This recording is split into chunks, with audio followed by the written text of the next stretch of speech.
all out.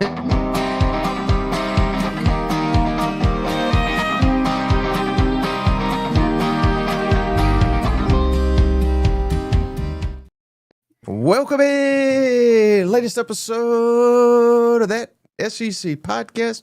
I'm your host, Michael Bratton. Late as hell. Go by SEC Mike on the Twitters, and there he is, Cousin Shane. He was 20 minutes early today. How you doing, buddy? Can't even hang out in the comments because Mike didn't even get it started. Oh my gosh. Hey, I'll say what, brother. I am pumped up. I'm pumped up. We got the Mailbag show, one of my favorites. We got media days. I mean, I'm going to be coming down there to see you Sunday.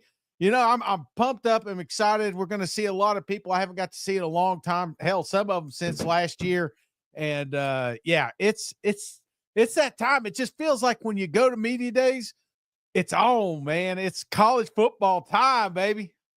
Yeah, and I asked Shane, I said, hey, you want to do Kentucky preview or you want to do Mailbag? He said, Mailbag It is. New rule. We're doing 14 teams, and if you suck, you get relegated. So I'm sorry, Kentucky. I'm sorry, Mississippi State. Do better. We'll include you next year. Maybe we'll do Kentucky and Mississippi State in one show. Yeah, maybe we will. Maybe we won't. I don't know. I know what we will do, Shade. What will we do? We're going to celebrate Cousin JR, because even when we don't show up, or at least I don't show up on time, Cousin JR does. Let me play his little jingle because he's earned it. The legend, Cousin JR, has done it again.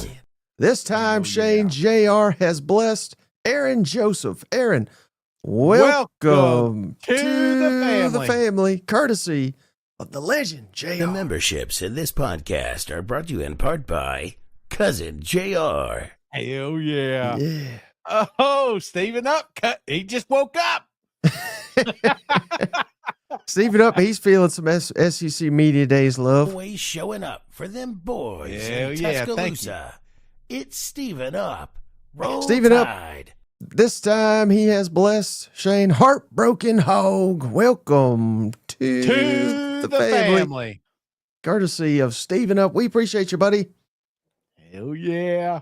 Man, I don't know who to pull for now when Bama and Georgia play, because we got Steven up, we got JR.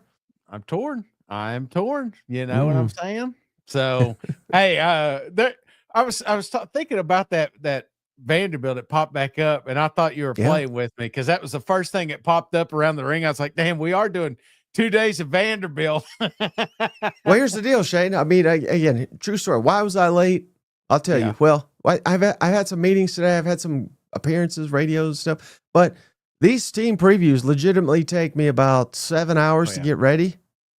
And I didn't have to do that today. So I forgot to do all the show prep, aside from writing down the questions and having answers for the mailbag. So that's on me. I logged on and I said, hell, I didn't even see all this stuff, SEC mailbag. I have to do that every day. But that's boring stuff. I want to shout out Shane Cousin Sip. He has come through again.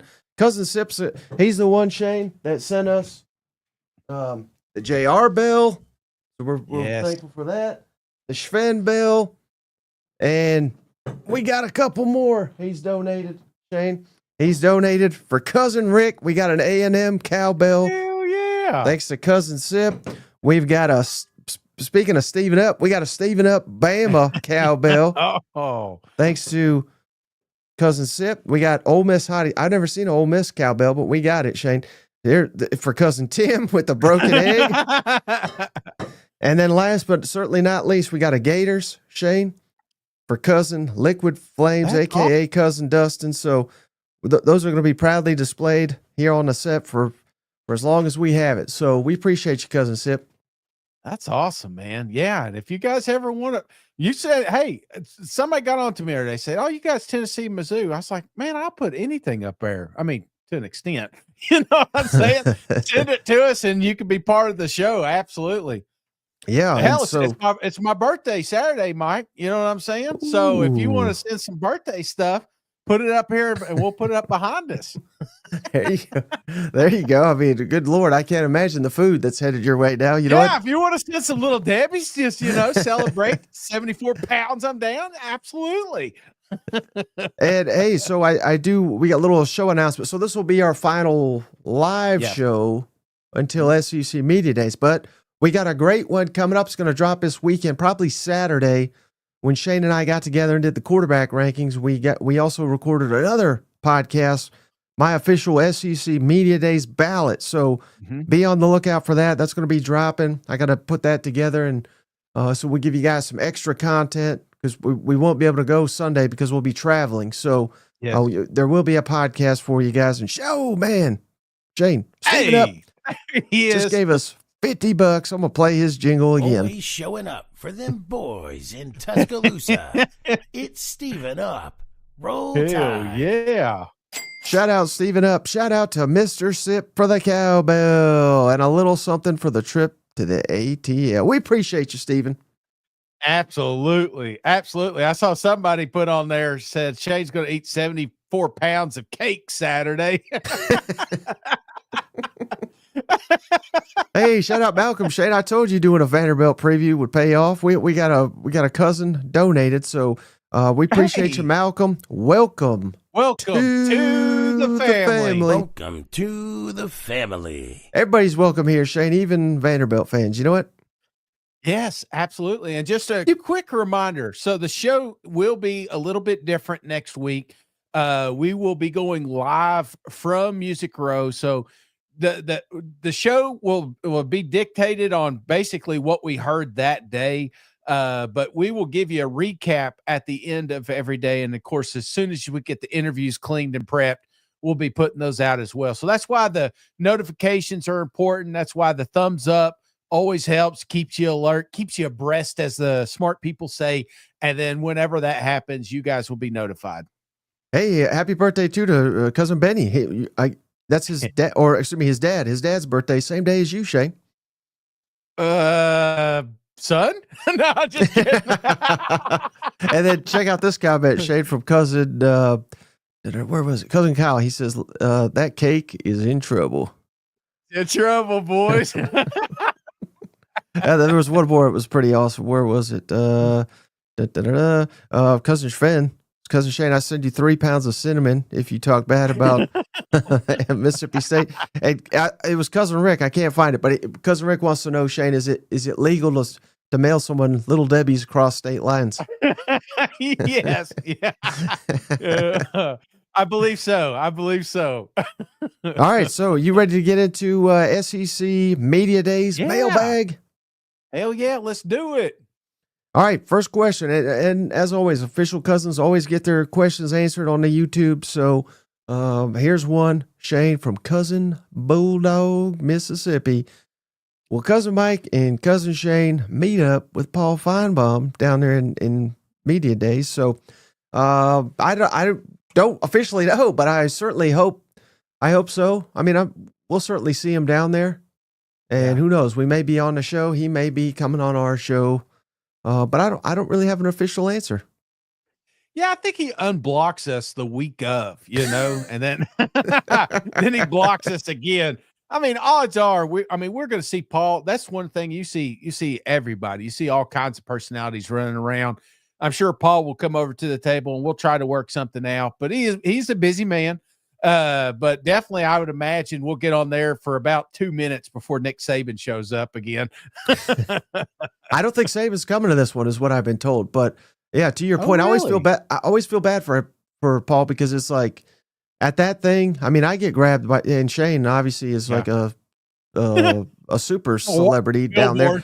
But I mean, every 5 feet, someone's asking Paul to do their show. You know what I mean? So the guy's bombarded for 4 days, so I couldn't imagine. But hey, shout out Cousin Malcolm, Shane. He's the one that just became a member. I watch almost every day. Finally, an official cousin after the Vandy preview. Yeah. Anchored down, and thanks, guys. Thank you, Cousin Malcolm. We appreciate you. Malcolm. I'll try to be nicer. I apologize, Malcolm. Now that I know you're in here, Yeah. Yeah, what the hell? All We're right. going to win 7 games. 7 games. All right, next we got Cousin Carter B. Huff. He's an official member. Members always get their question answered, Shane, on the YouTubes. How much do you think we will hear about the potential of a 9-game SEC schedule next week during media days in Atlanta? I don't know that we're going to actually hear a lot about it, to be honest with you, because that's not the coaches that decide that, even though the coaches are the ones that kind of, get asked about it and they posture and they politic and all that. It's more the administrators and the presidents, and they're not at media days. So it's, that it's really the spring that's determined. And it's my understanding that the deadline doesn't mean they're going to wait till the deadline, but the deadline to announce this is late November, early December. They have to come to a conclusion on whether to go to 8 or 9 games, because they have to tell Disney, because Disney's the one televising the game. So it'll come at some point between now and then. I think it'll come in August, but I'm not 100% sure on that one. It should. I mean, obviously, we've talked about this ad nauseum, but I do think that this probably won't get asked too much. I mean, a lot of that was the buildup for the coaches down there, and then we saw what happened there. Nothing came to fruition. So they'll be the same old. I would imagine coaches are going to get up there, and a good 40% of it's going to be them talking rules, NIL, transfer portal, pay to play, blah, blah, blah. It's going to be the same of that. I think a lot of them will get asked about it, though. I think they will. Like, someone will do a tally, of like, hey, Coach Kiffin, you want 8 or 9? Coach Smart, you want 8 or 9? I bet somebody does a tally or something. You think so? Oh, yeah. Yeah, maybe. It just seems like we've asked them that the last 2 years, though. But you may be right. Absolutely. Hey, here's one from cousin Kenny. Shane, member for 2 months. We appreciate you, Kenny. We don't say that name. You don't like it? Oh, I thought you meant cousin Kenny. How much will Nico be crying after Joey Aguilar kicks ass this season, Shane? I think he'll be crying a lot, especially if he tanks his draft stock down there in UCLA, don't you think?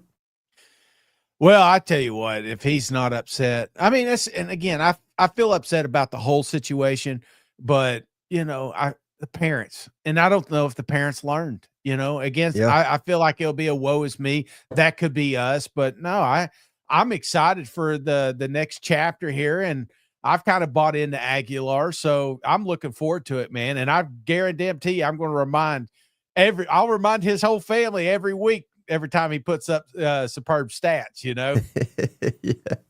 All right. How about this one, Shane, from B Creepy? He's been he's official cousin. He's been a member for a long time. We appreciate you, B Creepy. It's a great one. This is right up your alley.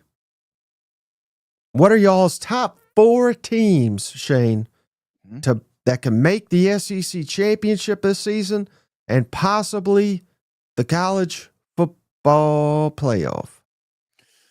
Oh, I think this is top 4 is tough, because I think this is going to be a deeper run. I could, like I told you the other day, we could make an argument for 7, but you asked for 4. So I'll give you Texas, Georgia, not in any order, Alabama, and LSU.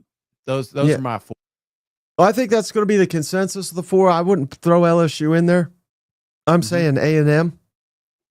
But look at it this way too, Shay, because I knew you were going to say that, just because we talk about this all day, every day. And I think vast majority of people, maybe you'll have a sleeper in there like I'm trying to do with A&M. But look at it this way, Shane. Alabama, you mentioned them, right? Yeah. They play at Georgia. I'll just throw up the schedule. But they play at Georgia. They play LSU, who you just mentioned.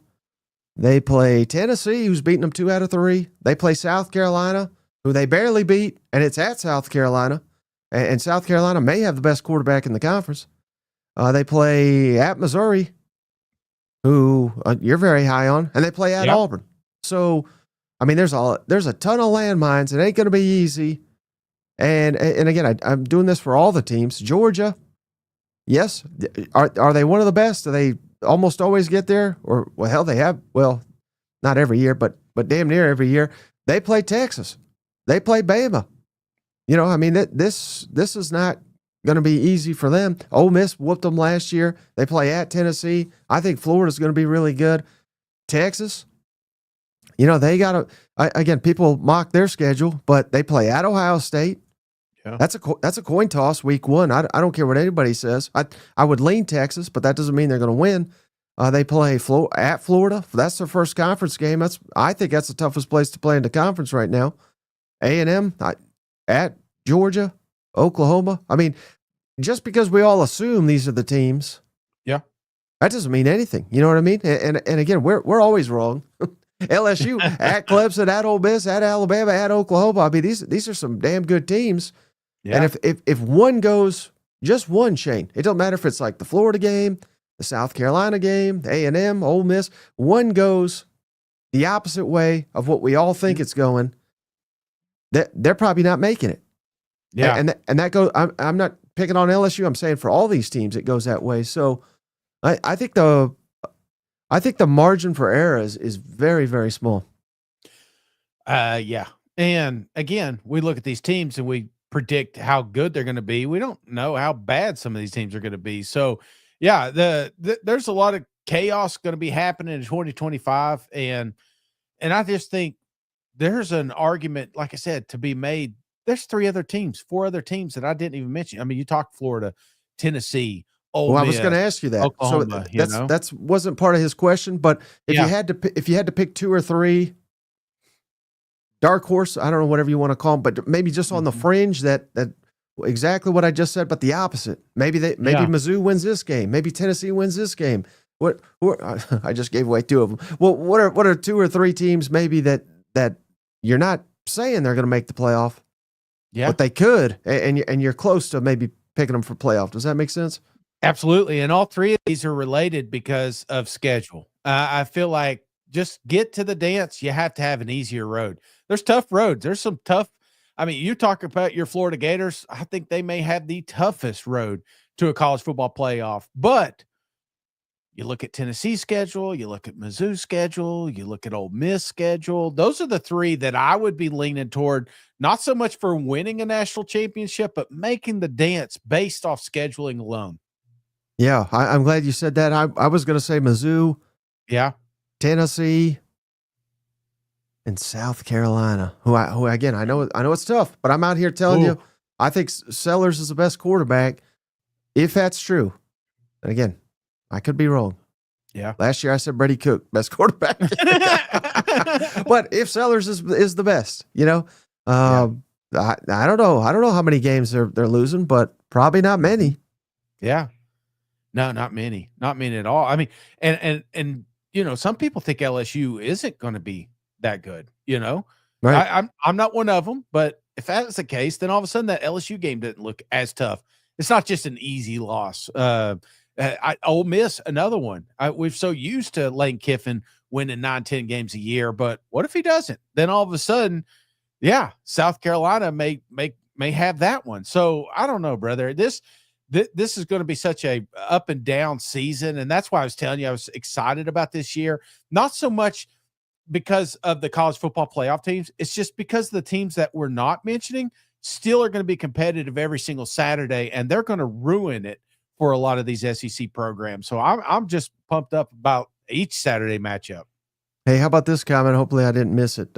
Cousin Cameron, only way Florida goes to the playoff is they get tickets. Oh, damn, off the top rope. I love it. All right, how about this? Partner. This is a great one, Shade. And I got a long list here. Yeah. Shout out Suze. I'm going to butcher this. Mabachi. Hope that's not a curse word. But she's a Florida fan. I could tell, Shane. Yeah. But besides DJ Lagway, who could be the breakout player on offense and defense this year? And she said mine would be Jaden Ball, Florida's running back, or Miles Graham, Florida linebacker. So again, and she said don't even count DJ. So she's got 3 Gators. So that's why I'm assuming she's a Gator. But so I got a couple here for offense and defense. You want to hear my list, and then maybe there's some that maybe I missed that you would add. So for offense, I went a little receiver crazy. I apologize, but I'm going to go Texas A&M, Casey Concepcion transfer from NC State. Given that what A&M lost at receiver, I think they're going to really need someone to step up. So I think it's Casey Concepcion. Texas, I've already been high on this guy, Shane. One of my bold predictions was he leads the SEC in receiving yards. Give me Ryan Wingo, the sophomore receiver. This was for you, buddy. Tennessee receiver Mike Matthews. Yeah. Remember our buddy Rusty Manziel said, buddy, you got to watch out for this Mike Matthews kid. So this is the year that there's, he's got to lead the way at the receiving corps for Tennessee. So Mike Matthews, I got my eye on. South Carolina receiver Mazio Bennett. That's no shade at Nick Harbor. Everybody loves Nick Harbor. I like him too. But Mazio Bennett showed me something as a true freshman. Year 2, I think he's gonna shine. And then this one's for Sue's, Shane, Florida, true freshman receiver, Dallas Wilson. So those are the guys I got on offense. I got a couple more for defense. Are there any breakout players on offense that come to your mind that I may have missed? Well, I mean, you've mentioned him before. In fact, you said he'll probably be leading the country in rushing at the end of the day. So this is a name that if you're outside of Columbia, you probably haven't heard of, but this is a guy everyone will know at the end of the year. But I think Hardy has a big season. I think LSU, when you look at mainly what Nuss did last year, and now he's got a couple of new weapons, you can almost pick some of those guys to just pop off. There's something about my boy Brown. I feel like he's been cooking so long. You've been waiting for this guy to break out for 4 years. I'm going to make it happen because it's not only going to be special teams, but I do think they're going to find ways to get this kid the football. And honestly, he hasn't had the best quarterback throwing to him, over the last couple of seasons. So I'm looking forward to kind of the ceiling that he provides with LSU because he will be free. He's not going to have 2 people on him. It's going to be him. And I feel like with that space, there's going to be some magical things happening. Yeah, he's going to break out some drops. Okay, breakout defensive players, Shane. 2 on the same team. Your Mizzou team here. Damian Wilson, the transfer from Georgia, 5-star. He's going to play an edge defensive end. And then former Georgia transfer got banged up last year. He was on pace to have a big impact. Darius Smith. So I got 2 Mizzou edge defenders here. I think they're going to have a field day with this defense. Damian Wilson, Darius Smith, LSU true freshman core. Maybe we're getting back to DBU, Shane. DJ Pickett, name to know. Again, true freshman, 5-star. Ole Miss defensive end. Deshaun Womack, transfer from LSU. I think he could break out. And then Tennessee defensive lineman, another one for you, Shane. Davin Hobbs here. I think it's his time to shine with some of the transition. Tennessee's still bringing back a lot on the defensive line, but I think it's Hobbs' time to step up and show he's a star. Yeah, I like those, man. Absolutely like those. I saw an interesting one in the comment section, and because he had a great first year, we kind of haven't heard from him in a while, but Perkins, everybody's wanting to talk about everybody. I mean, people still talk about Perkins, but this is a guy that's been poised for another breakout season or that sophomore season we never got to see. Maybe he finds it this year. Yeah, that's another good one. Ooh. All right. How about this question, Shane, from Colin Moore Magic? Yeah. I believe he's a table maker. I think he told us that once. Why does Shane Beamer and South Carolina get the benefit of the doubt from last season's 9-3? And praise, but Ole Miss and Kiffin are frauds and didn't deserve it. I don't think we ever said that. I don't know if he's talking about us or not. Ole Miss beat Georgia 28-10, and Ole Miss beat South Carolina 27-3. So why does South Carolina get the praise, but Ole Miss doesn't? Still love the show. So, this I thought this was an interesting question, Shane, but I don't know how any Ole Miss fan can sit here and say, yeah, we had 20 guys go to the NFL. We had a first-round draft pick. Yeah. And we're happy with Last Dance, losing to Kentucky, who's god-awful, losing to Florida with your coach is 10 times better than Billy Napier. Florida fans will tell you that. The only loss I think is excusable is LSU. So correct me if I'm wrong, but, spending all that money, and again, I'm not sitting here saying they were awful. You're right. You kicked Georgia's ass, but that is an indictment more than anything else. I don't think we got a damn banner that we beat Georgia. Is that what we're playing for in Oxford? I thought we were playing to make the college football playoff. It was a fail. It was a pass or a fail, and they failed in that regard. Yeah. Is that harsh, or is it? I think that's the reality. Man, I like it. Mike's already fired up. We ain't even got to Atlanta yet. No, I think you make a good point, and it's mainly because of where they started and how they ended. Ole Miss had high expectations coming into the season. We dubbed it the Last Dance. We watched them go out here and pillage SEC programs to build this roster, and the expectations were high. And started off with 4 cupcake teams, and we were running, and then all of a sudden we weren't. Kentucky, like you said, Florida late in the year. These are games that were inexcusable, and because the expectations all along were playoffs. South Carolina, if I would have told you they were a playoff team this time last year, you would say, well, you're such a homer. You're such an idiot, Shane. There would have been a few of us that, probably Gamecock fans, maybe somebody that really likes Sellers would say, yeah, I could see it, but they didn't have the same expectations coming into week 1 that Ole Miss had. So, yeah, I kind of understand the question, but for me, one was disappointing and one just fell short of a superb season, in my opinion. Yeah, no, I mean, I could be wrong, but I believe the over-under for South Carolina last year was like 5.5. So, again, It goes back to what you just said. It's about expectations. I mean, Ole Miss got no excuse. Mm-hmm. Cousin Robert, shout out Cousin Robert. He's a big Ole Miss guy. He says Ole Miss should have been undefeated. And Ellie's right. I mean, no excuse losing to Kentucky. LSU, you literally, again, that's a tough, I'm not saying that's a bad loss. You literally led the game the entire way. LSU's first lead was in overtime, and it literally won them the game. So you had that one in your grasp the entire time, and then the Florida one is inexcusable. And this is coming from someone who thinks Florida was much improved last year. But meanwhile, South Carolina, they look like dog shit week 1. Yeah. And then by the end of the year, they were the hottest damn team in the conference. I can't square the two of why you would ask, why is one team getting praised when the other one's getting destroyed? Because one is progressed and one failed to meet expectations. You sit in that damn corner and you think about that question you just sent in the SEC mic on a Thursday. And then this is funny. Shout out cousin Chance here. He's an official cousin. Uh-huh. This is SEC fandom right here. We're all biased towards our team, right?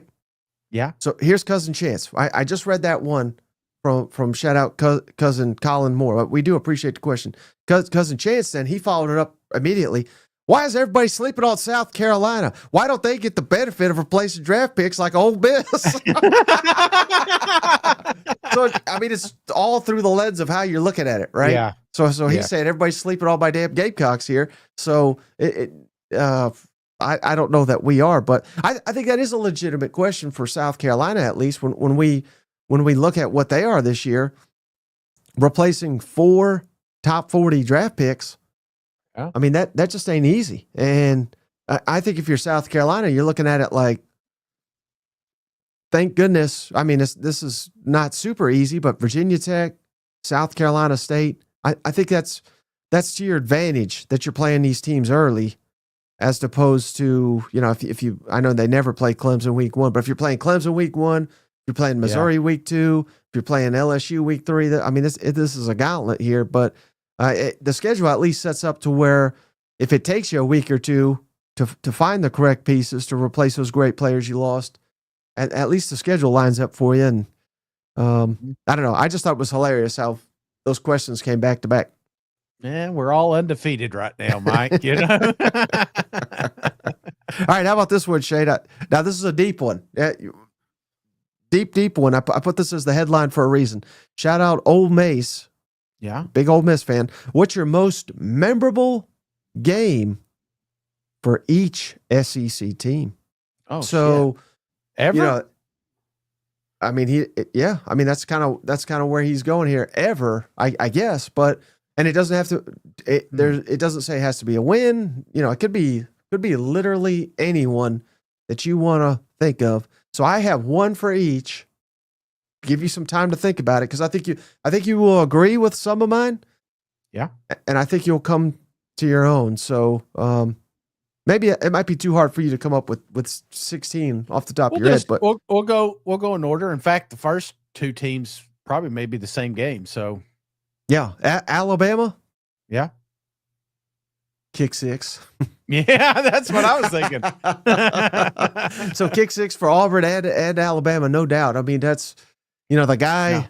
Yeah. The Alabama fan. I'd love to get that guy. Just know where he is today and interview him. I didn't want to troll Alabama too hard though, but so I have an alternative for him. That remember the second 26 Tua national championship over Georgia. They benched Jalen Hurts at halftime. That's a close. I don't know about close because kick six. I don't know. We'll literally ever see something like that again. But Bama's they've had more highlights than anybody. You know what? Here's another one. Alabama, Tennessee. Lane Kiffin goes down there, and that fat bastard gets up there and blocks yet another field goal. So I mean, the guy's got the same vertical I do, yet somehow he managed to get up there and block that thing. But that was a heartbreaker. And Alabama had a lot of really, really good football games. But you're asking which one stood out to me, and it's without a doubt the pick six or the kick six. Yeah. Hey, shout out Shane, cousin Joshua. Oh, he says, come on. Bo Pribula's going to wreck all the preseason hater narratives. The kid can ball. MIZ. Appreciate you, cousin Joshua. I think he could, man. This is a kid. You talk about breakout. I didn't want to get too homer because I already picked one, but that's another one. No, everybody's sleeping on him, including Mike. And, quarterback rankings, we know how that shakes out sometimes. Sometimes Mike's way off, and this may be one of those situations. I don't think I've ever been wrong. Okay, and then cousin Rick, the legend, Shane. Damn. Thank you, cuz. It's Texas A&M's biggest fan, cousin Rick. Gig 'em, Aggies. Thank you, cousin Rick. Last pocket money for media days. Heartfelt thanks to cousin Sip. We appreciate you, cousin Rick. Yeah. Thank you, cuz. Appreciate it, man. All right, so back to most memorable game, Shane. How about Cracker Barrel? I'm already thinking about the order. All right, for Arkansas, I got two. Yeah, and I swear I don't have two for everyone, but beating Ole Miss, I believe it was 2014 with the Henry Heave. Oh, damn, you're stealing all mine. Yes. And what people forget in that Henry Heave, Shane, they had to go for two for the win, if memory serves. They didn't get it the first time, but what happened? Yeah. Ole Miss face masked Brandon Allen, so Arkansas got another opportunity. They score the two. They win the game. That's there. And then on a more negative side, the Sterner fumble. I mean, when I think of Arkansas, I think of that. I mean, I was at that game, and it was just I still can't believe he dropped that ball. No, and I swear, I think this is exactly what's on my list. And honestly, if you're going on the other side, I've mentioned it several times, was the punt return with Bobby P was a coach there. That was, I still cannot believe, it's almost like Tennessee had money on that game or something. They had 15 guys on the football field and could not tackle that dude. So there's been a lot of good ones, but those are the ones that really stand out. The Hunters, the Heave was one of the craziest ones. And if you rewatch that game, man, it's you talk about a roller coaster of emotions. Many, many times I thought Arkansas was going to lose that damn thing. Yeah. And shout out to Hog Fan Thor. He said that was 2015. Another thing, which also a special place in my heart, Shane, because of that game, Hugh Freeze and Ole Miss did not win the West. So if not for the Henry Heave, Ole Miss would have won the West that year. That's more you know. All right, how about Florida, Shane? I would imagine there's a lot that comes to mind. I think I know the series you're probably going to be thinking of. I don't, maybe the walk and everything. But for me, what I believe was 2015, beating Tennessee. Antonio Callaway, 63-yard touchdown with 1:26. Tennessee, I think they led most of the game and controlled it. I mean, all they really had to do, and I think it was like 4th and forever when that happened. I mean, it was just the most Florida-Tennessee ending I've literally ever seen. Florida gets the win. And man, talk about a heartbreaker. Is that the one that was like 4th and 23 or something crazy like that? Yeah, and every defensive back took an angle like you would on the video game, and he just ran past everybody. And then I believe right after that they said, "Oh yeah, the quarterback was on steroids. He's ineligible." Well, what about the game he just whooped Tennessee's ass? No, that counts. Let's send him to West Virginia to whoop their ass next year. You know. Oh man, geez, that takes me back. I mean, I could pick any of those. The Franks Hail Mary, that was another one that was just like, oh my, I can't believe. Now on the good side, I remember just posted this one, the Will Hoyt.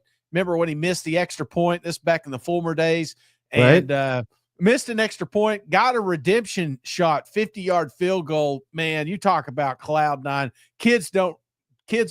I mean, you were too young probably, but man, what a freaking game that one was as well. That's your most memorable Florida game? Not Tennessee. We're not doing Tennessee here. I'm just telling you what I remember. Okay. I gave you two that they did. The 4th and whatever, they scored and beat Tennessee. And then they had that was mine. I told you the Franks Hail Mary. Oh, yeah, that one.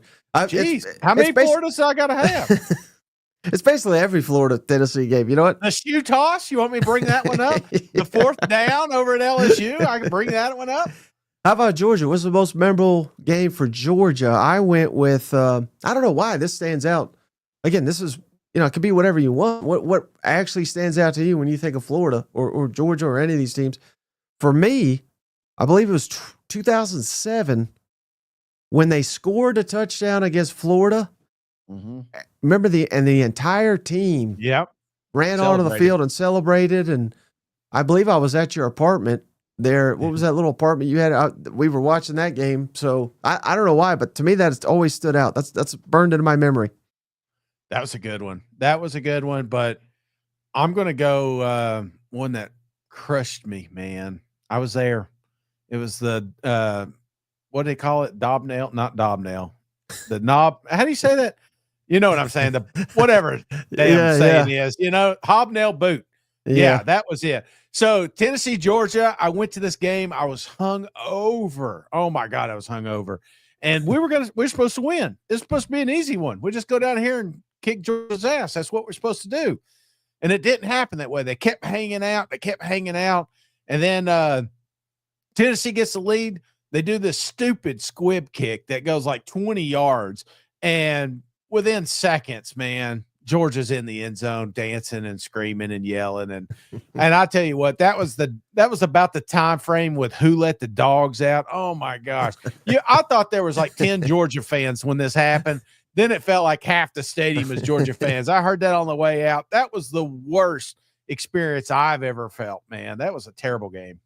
Hey, shout out Cousin Glenn Warsaw. Shane, he gave us $5. Enjoy the shows from Media Days last year. Glad you're doing these again. Boomer Sooner. And then we got another good one here, Shane, from Cousin Gregory. We appreciate you. Cousin Gregory Grogan, $5. Love seeing Cousin Shane on Power Mizzou.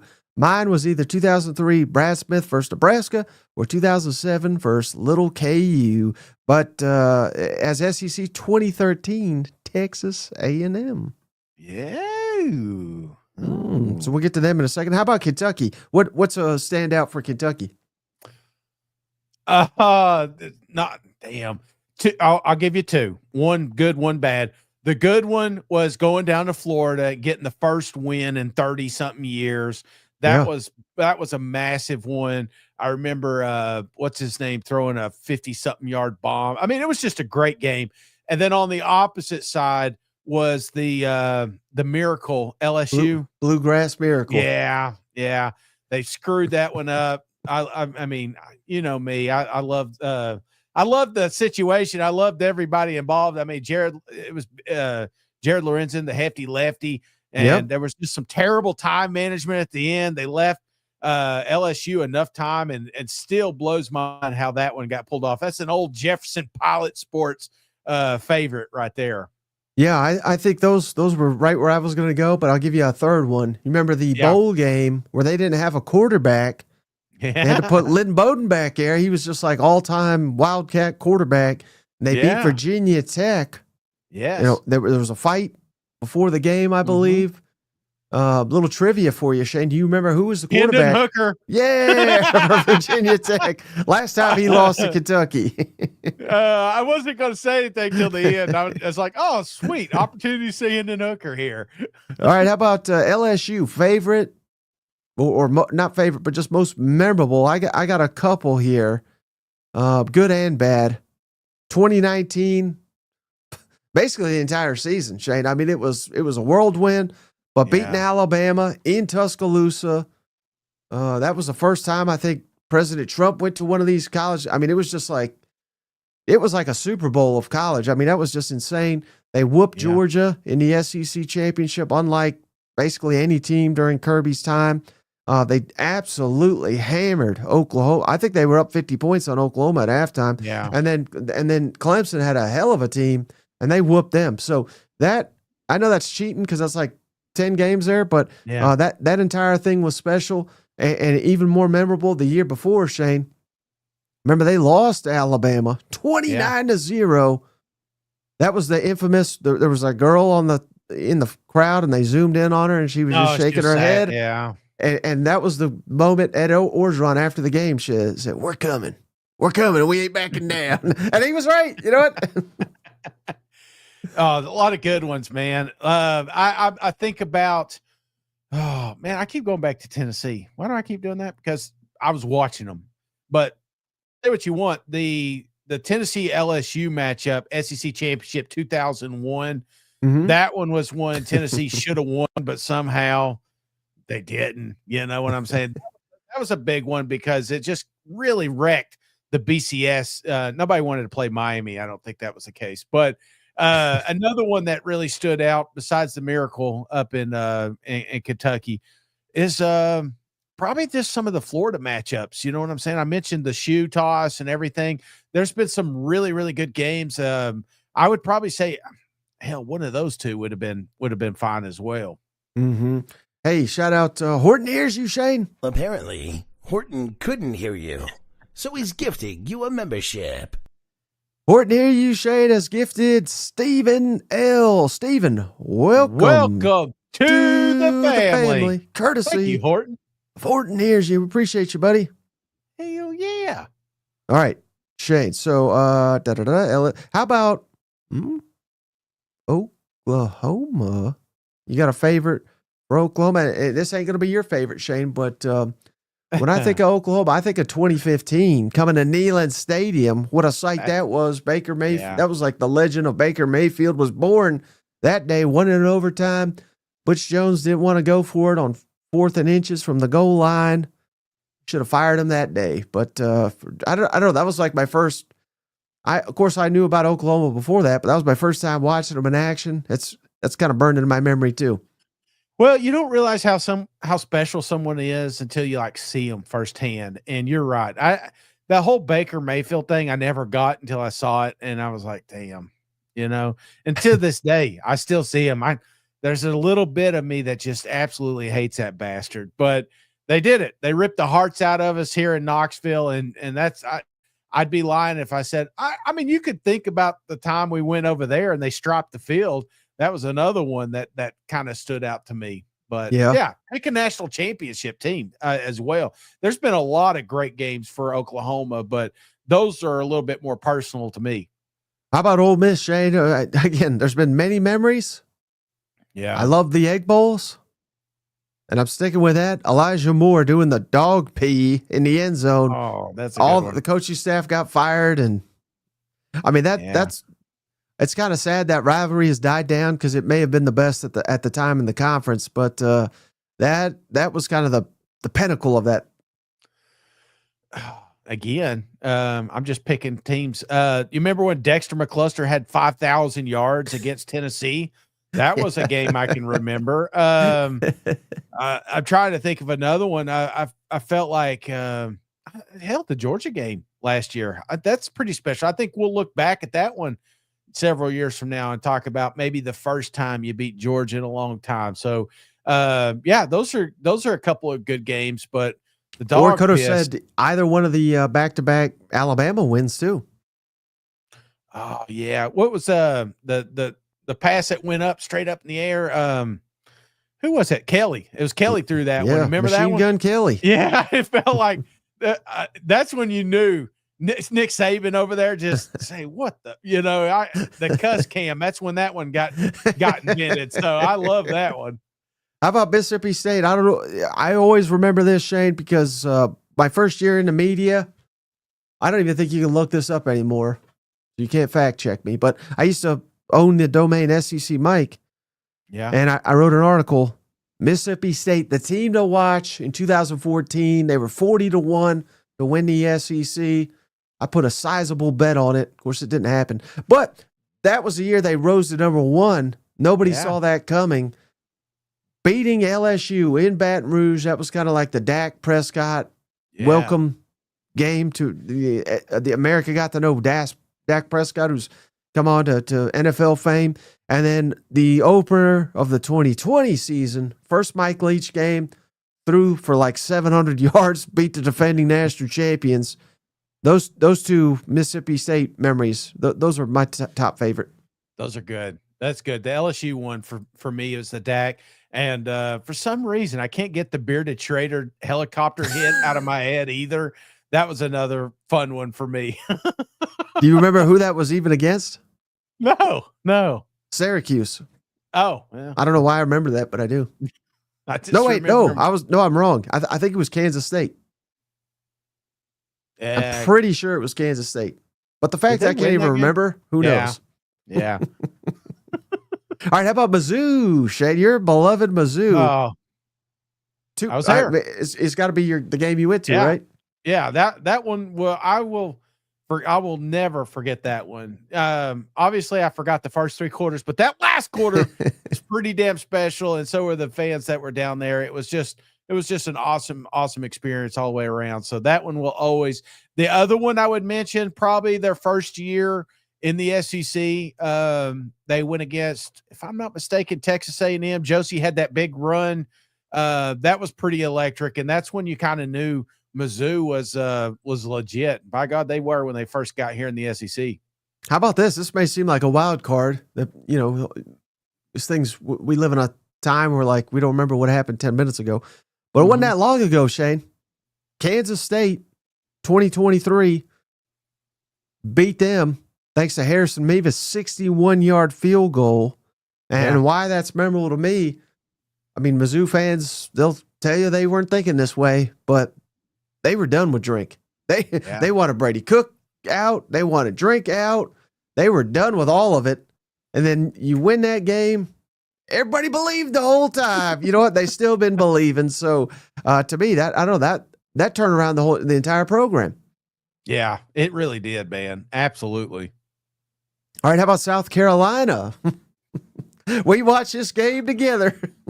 Whooping Tennessee's ass in 2022, 65 to 30 something. I mean, that was one. And the other one that comes to mind is beating number 1 Alabama, Stephen Garcia game. Those are kind of the highlights for me. I would say the Muschamp Glass game. You remember that one? They went down there and beat Georgia. There was I can't remember the kid's name. He had 3 interceptions during that game, but it was not pretty. A lot of missed kicks in that one. That's when we Blankenship, is that his name? I can't. I'm terrible. Rodrigo. Yeah, Rodrigo. He just could not hit a damn thing down there in South Carolina. Pulled up. But I just remember the glasses being the deal. It's like, does Muschamp got his glasses on this week? Yeah, I mean, they had Jake Bentley at quarterback. They had DeCarrion Joyner play at quarterback. Who was was it the Georgia quarterback that threw all the picks, though? That would have been Jake Fromm. It was Fromm. Fromm threw all the picks, yeah. Yeah, it was a good one, though. Good game. All right, how about Tennessee? May need to pick from, Shane, but I got 2. I bet they're on your list. I watched Tennessee beat I think they were number 1 Alabama at my dad's house, 2022. What a time to be alive. We had box seats to that game. My dad had just had hip surgery, so he couldn't go. Shane had to work, so he couldn't go. So we sat in the living room and watched it, but I wouldn't have it any other way because we got to at least watch it together. Yes. That was a wild time.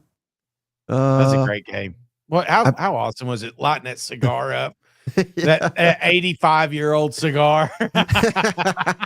And then the other one, of course, beating Georgia in 2016, Hail Mary. Yes. What a wild game that was. Jacob Eason for Georgia. I mean, he threw maybe the best pass I've ever seen in my life to get Georgia the lead. It looked like Georgia was going to steal a victory from Tennessee. Then Tennessee turned around and literally just did it to Georgia in Athens. I mean, that was a damn wild game. That was crazy wild game. And you're right. They should have won that one. That was it felt like Lady Luck had really kissed Tennessee there for a minute, and everything kind of fell our way. That Juwan Jennings coming down with that touchdown, I still to this day, I mean, up to that point, you also had the Florida game. There were some really special games. And then, of course, Texas A&M, they took the wind right out. I don't even remember that. They cheated and they had 13 players on the field or something. I don't know. But I will say this: only other Tennessee, the one that I would mention that you didn't is the Will Hoyt kick. That one was near and dear to me. But also something you said with Arkansas, the fumble. That one again. That was winning a national championship, man, against Florida State. I'll never unsee that. Well, speaking of, I don't want to give mine away. Texas, Shane, I think we could all agree Arch Manning starting against ULM and lighting their ass up last year. Is that it? No, the national champion, it's got to be Vince Young, right? Taking care of Southern Cal and in the Rose Bowl. I just remember all the hype shade, ESPN for a damn month debated Southern Cal. Is this the greatest team ever assembled? They were trying to go for 3 national championships. Yeah. And then I remember Texas whooped them. And then it was like, well, the first championship, Southern Cal split. So they really only won 1 championship. It quickly went from 3 to, hell, they really only won 1. You know what? Dude, everybody hated USC. I mean, I felt like everybody was a Texas fan during that game, and it was very nice to see Vince running in for that touchdown. So, yeah, that's without a doubt number 1 on my list. How about A&M? I going back to Johnny Football. I mean, it was the legend of Johnny Football beating Alabama. To me, that's the most memorable. Well, the field goal against Bama, that was a good one. Trying to think of what year that was. That's about, I can't remember. I'm terrible with years. But you remember they had the sideline. They had the camera on the parents and everything jumping over. So just beating Bama, that's what it's like. Most of this is just, remember when we beat Alabama? That one was special. But Texas A&M, that one, and probably that Tennessee game. That was a barn burner. I was back and forth, and it felt like whoever had the ball last was going to win that game. Well, speaking of beating Alabama, Vandy, that's it right there, right? First time beating them in 40 years. Which one? Last season. Vanderbilt beat Florida, Alabama. Oh, well, God, yeah, it's tough to argue that one. But there was a Vanderbilt Florida upset. I thought Vanderbilt going up to Kentucky was a big one. I shouldn't say that. Kentucky. Oh my God. Kentucky. It was a pretty special game, though. Yeah, I'll shut up. All right, how about this one, Shane? We gotta move this along. ABC baseball ops. I love this question. Rank your top 5 over/under bets in the SEC heading into the season. So, again, I'm throwing this at Cousin Shane last minute here. So, would you like me to do mine first? Yeah. Yes. And you could go either direction, over or under. Doesn't have to be all overs. Doesn't have to be all unders or anything like that. Yeah. Number 1. Even though Shane hates this team, apparently, I never knew the hate in his heart for them Commodores, but over 4.5 for Vanderbilt. This is my favorite bet of the over-unders. I think this is an easy over. Hell, I think we'll get this by late October. Yeah, that's a good one. Okay, and then number 2 for me, Shane. Again, the fact that Shane hates these lets me know they're going to hit. Florida over 6.5. This is my second favorite. I like the Vanderbilt one a little bit more just because it's a lower number. I think it's more attainable. But Florida over 6.5 is a lock. I mean, hell, they may get to 6 by October 11th. You know what I mean? I mean, they might sweep all these damn teams. So Florida over 6.5's a lock. Yeah. Kentucky under 4.5 is my number 3. Yeah. Most favorite. Texas A&M. Mm-hmm. I'm going to go over 7.5. Hell, even if you want to stick them with Texas 8-4, well, that's more than 7.5. So I feel like pretty confident about that.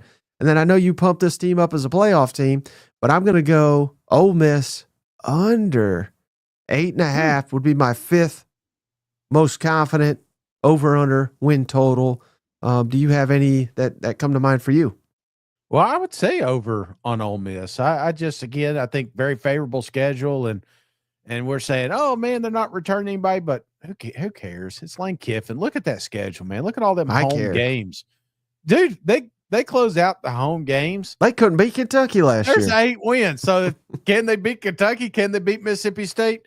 Man, you better damn believe they're going to hit the over. The other one I've got here, Mike, this team's pretty good. I'm not a huge fan. No, I'm just kidding. I think Tennessee getting over 8.5 is an easy one here. Same thing with the schedule. Win your home games. You know what I'm saying? Win those home games. You're sitting there at 7. Now you got to find 2. You're going to find it against Syracuse, Mississippi State, Kentucky, Florida Gators. You made it seem like beating Georgia's a lock. Oh, I mean, that's forgot crazy. About Georgia. Forgot about Georgia there. It doesn't matter. Doesn't matter. You're going to beat Florida. So Okay. those are probably my 2 right there. Okay. I think that's fair. All right. How about this one, Shade, from Jesse Thompson? Mm-hmm. Start, bench, cut. Start, bench, cut. You got to do Arch Manning, Lenore Sellers, DJ Lagway. Start, bench, cut. I'm starting Sellers. Yep. I'm benching Arch. I'm benching Arch because he's used to riding the pine. I think he's well suited there. And then I'm cutting DJ Lagway. So we're in total agreement there. Yes, absolutely. Okay, that's it. That was easy. That was an easy one. All right, cousin Noah Shane, who goes. He's got a great handle on Twitter. Darth Vol. If I guarantee you that Joey Aguilar is a top 6 SEC quarterback, yeah, how far can them balls go? Again, if I guarantee you Joey Aguilar's top 6, I don't know why he's being so specific and not top 5, but top 6, he says, Shane. How good is Tennessee if we know that? Playoffs. It's a playoff team. Yep. It is a playoff team. I think a lot of this does hinge on Aguilar. I also think a lot of this hinges on the defense. We've talked about a lot of returning production, and you have to be a believer that Tennessee defense stays intact. There's a lot of, this is not like South Carolina. This isn't Ole Miss, but they had a lot of guys going as well. And this is a team that kind of had to rebuild at a certain spot. So we got a couple of injuries kind of lingering out there. So if the defense stays intact and Aguilar has a top 6 season, yeah, it's a playoff team, brother. Ooh. Book the tickets. Book the tickets. All right, Cousin Trey. Shay, we always close with Cousin Trey. We actually have a couple food questions here, so yes, we're gonna rope Trey in here too. But before we get to the food, one last football question from Cousin Trey. Right. All right, so we got 2 hypotheticals here, right? If you could go back to before last season, so before the 2024 season, and tell yourself the following, which would be more likely? All right, so let me finish both of these, and you let me know which one would have been more likely before the 2024 season. Does that make sense? Yes. Nico fails to live up to Cousin Shane's expectations, and he left in disgrace to UCLA after the season. That's option 1. Or Nico failed to live up to all of Cousin Shane's expectations, but Tennessee made the college football playoff. Which one would be more believable? And it's interesting he asked that because, I'll let you answer first. The second one. Really? The second one, making the play. Yeah, because I never thought in my mind, in the wildest, we made him so much money. I felt like this kid, his family was, it just really surprised me that it came down to that and him leaving. So I never thought he would leave. I guess that's what I'm saying. Okay. Well, the point being, Shane, I think it's a great sign for Tennessee, despite all that's happened, that he didn't quite live up to the hype and they still make the playoff. To me, that's unbelievable. Yeah. Yeah. But you're saying it's believable. Okay. I had to pick one. All right. So here's his food. Broke my heart. I ain't gonna lie, but now he's dead to me. Dead. All right. Here's the food question, Shane. And again, people are getting good where they're like, they'll ask us a football question and a food question. So shout out the Realist 26. I think we've already answered this one, but pancakes or waffles? Pancakes. Yeah. Yeah. I don't even know why you hesitated on that one. Noah Darth Vaugh. So he's got a food question here too. Yeah. For Shane, you have to get rid of one of these forever. You're never allowed to touch them ever again, Shane. Here's your options. You got 3 options: honey buns, Nutter Buddies, or Nutter Buddies. I think it's Nutter Butters. Nutter Butters, yeah. Or oatmeal cream pies. You can never touch one ever again. Which one you get in the axe? This one's actually easy. And which one do you think it is? Honey buns. Yeah, get out of here, honey. Get like a cinnamon in here. It. Yeah, no, it's just it's a messy situation. You know what I'm saying? Honey buns are something that you should eat at home in private. And I think my grandfather used to like heat them up in the microwave, make them even more messier and sticky. But yeah, it's one of those that you basically got to take your shirt off to enjoy. So I ain't doing that in public. So give me the other 2. Yeah, I mean, I'm not a fan, but like, if you go to a bakery and they have a honey bun, I mean, that's a different story. Like if it's, I don't know. I mean, there are really good honey buns, but not the packaged ones, in my opinion. Well, I mean, I'm not saying I wouldn't eat them. When in Rome, but I did see one guy. He used to keep them up in his window. So, like, you're at work. It's 1,000 degrees outside. You got them out there in your windshield. You come out for lunch. And I'm saying this guy would do that. Not this guy, but I've heard some people do that. All right, and then final one, Cousin Trey. Here's his food question, Shane. Yeah. Now, there's a little caveat to this. In this hypothetical, you're drunk. That's Cousin Shay. That's Cousin Trey saying it. So let's put us in the mindset of that we're wasted, right? Yeah. What fast food chain? You got a designated driver. I forgot to add that. Yes. What fast food chain are you picking, and what's your order? Okay. And remember, you got to be wasted. So this could change your typical answer. Oh, I thought you were giving me options. No, this is totally up to you. If I'm drunk, I go back to like nighttime, so there's a few things that are probably kind of closed, it's drive-through. So I'm kind of narrowing it down to 2 staples. Actually, there's three staples that are always open. And McDonald's, Hardee's, Stars, or whatever you call them, those guys, Taco Bell, Crystals. Now you're not getting all this. No. You're going down. Like, I always think about it like you're going down. You're with me. You're in my brain right now. We're going down the hallway and we're closing doors. So we're closing McDonald's. McDonald's is good, serviceable. If it's the only thing, we'll find something there. Maybe more of a cheeseburger. You're drunk. You're not going to mess with the chicken. But I'm leaning between Taco Bell and Crystals. And to be honest with you, since Taco Bell's menu is jacked, I'm just saying it. I don't know who's in control of marketing. Old school Taco Bell would have been an easy answer. Now, give me a Crystals burger. Give me a sack full. I'm probably going to throw in a couple of those corn pups too, Wow. That is not what I thought you'd say. Crystals? Oh, buddy, I'd wear them out. Yeah. Or they call White Castles if you ain't got them around here. But yeah, that's what I want.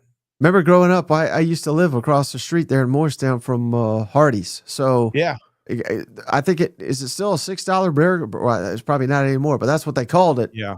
That would have been my go-to with a large Coke and a large fry.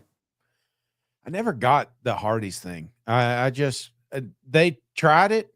They used to do chicken. I don't know if you remember that. They did chicken, like they were competing with KFC for a while. Yeah, that actually was pretty good. The mashed potatoes and gravy were good. The chicken was good, but they bounced that. Since then, man, if it ain't breakfast, I ain't touching Hardee's. Okay, that's the last resort. Cousin Trey, you're still wasted here. Yeah. You're going to Waffle House. What's your order? Oh, probably easy here. I just told you I like pancakes, but I'd get a waffle with pecans if they got it. Yeah. And then the hash browns with smother. I can't remember how you say it, but ham, cheese, and onions is what I want. Grilled onions. Oh gosh, I was getting a little concerned. It sounded like a lot of carbs. I think it's smothered, covered, and chunked is what. But I'm not sure. I just don't want mushrooms involved. Yeah, nothing healthy. Well, onions are in it, you know. Yeah, definitely. I'd get a ham and cheese omelet for sure, and probably a chocolate chip waffle. I like those. Jeez Louise, how old are we? You get a candle put in it and we sing happy birthday to you? I would like it. All right. And then last one from Trey. You're wasted. Yeah. Gas station food.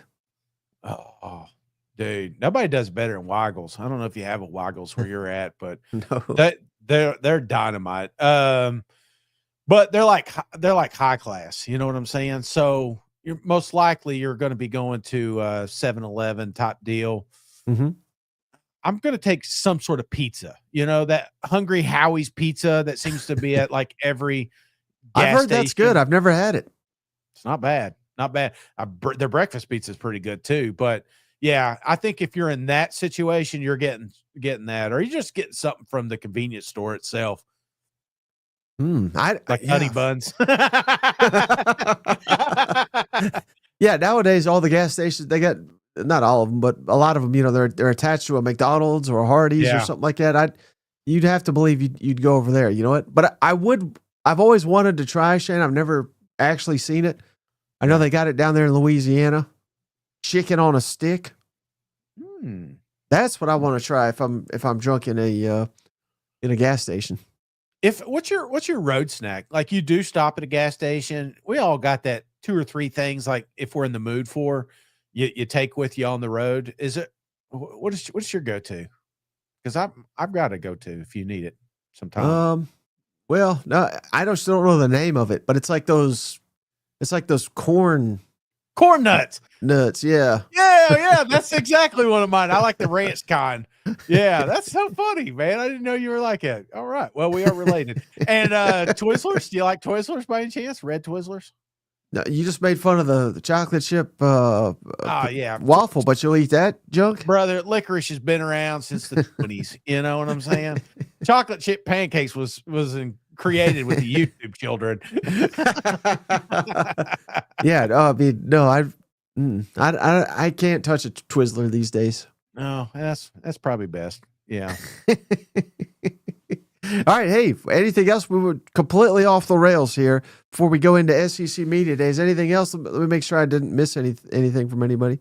All right, we got shout out Harrison Smith. Shane, give us $2. Boneless wings or traditional? I like boneless.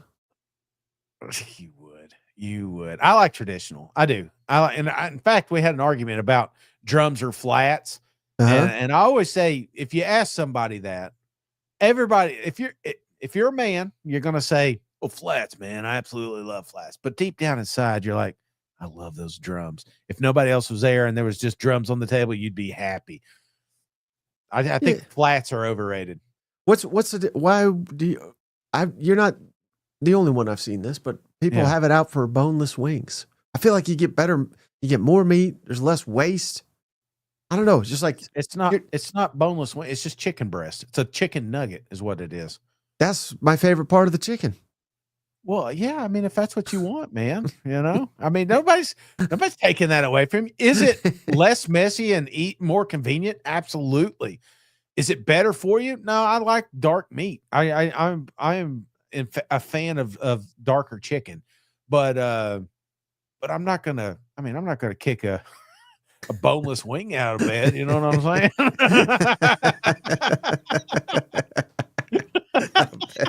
Good Lord. Okay. Yeah. I think that's a perfect place to end it, Shane. Anything else before we leave for media days here? No. Let me ask you this on media days. Yes, sir. What do you think the story, like, you know, it feels like there's always like a story they're trying to get out prior to this. What do you think that is? And then what do you think we walk away from? Like, I don't think we get answers on 8 or 9 games or anything like that. But what do you think the narrative will be pushed in media days, and what do you think will come from media days? I think it'll be, that this is the year of the quarterback, because there's a lot of quarterbacks. Yeah. Going down there to media days, and the ones that are going are pretty high profile. Arch Manning, Garrett Nussmeier, Lenore Sellers, hell, even throw in Jackson Arnold is pretty, high profile. I think it's going to be a year of the quarterback in the SEC. I think that's going to be the takeaway, and I certainly hope it is, because it was a little bit of a down year at quarterback last year. I think we get back to being the premier conference with quarterbacks. Yeah. Okay. All right. I like it. Are you mad that not every team brought their quarterback? Because I think they usually don't. I mean, especially if there's a quarterback competition. Yeah, but what if there's not? I think, okay, well, we're carrying on. That'll be a fun talk while we're down there at media days, but no, I'm looking forward to it. And guys, again, remember, no Sunday show. We'll be traveling. So Monday, be sure to tune in. I don't know when we're going live. It may not be 7:00. It may be sooner, but obviously you can jump on later and check that out. But we're going to give you a recap. We're going to give you so much content there at media days. It's going to feel like you were at media days. And if you are at media days, be sure to let us know. We'll come down and holler at you. Yeah, again, we don't know, but we probably should say we probably will go a little bit earlier. Yeah, with a live show, just for the simple fact that this is 2 media days in a row now where they have literally kicked us out, or cut the power, or they want us out of there on Thursday. So we might have to go like an hour early just so that doesn't happen. You know what? Yes, but we'll give you plenty of heads up when we're going. So look forward to seeing all of you there. And if you got any questions, I always say this, shoot it to me.